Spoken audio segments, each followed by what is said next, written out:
C'est un projet de bande de hautbois, de grande bande, qu'on a depuis longtemps avec Jérôme Lejeune du label Richard Carr et Jean-Paul Bourron de Midnight Première. L'idée, c'était de présenter enfin au public cette musique qui était jouée toujours quand le roi était en déplacement. Cette musique d'apparat qui était jouée pour les grandes occasions, on n'avait jamais eu l'occasion de l'entendre.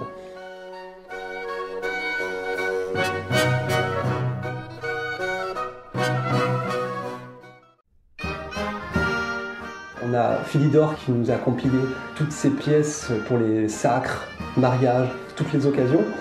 Et pour la première fois, on a reconstitué cette bande qui au départ est une bande d'instruments avant à 6 joueurs et qui, pour l'occasion royale, se voit doublée. Donc on passe comme ça à 12 joueurs.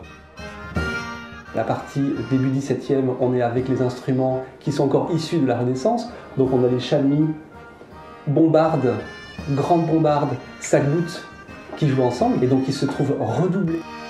Les fameux 12 grands hautbois du roi.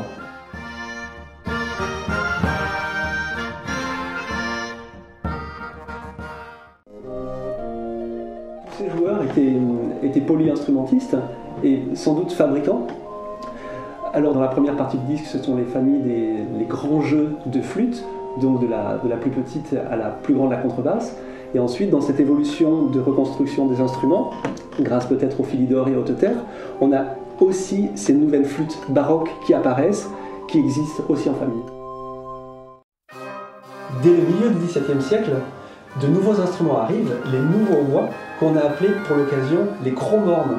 Donc à ne pas confondre avec les fameux Krummhorn allemands.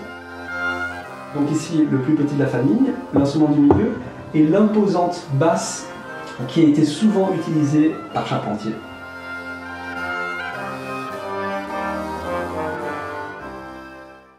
Finalement, la vie de ces chromhorns est assez courte, puisqu'on a le nouvel hautbois dit baroque qui fait son apparition, alors avec justement le fameux basson.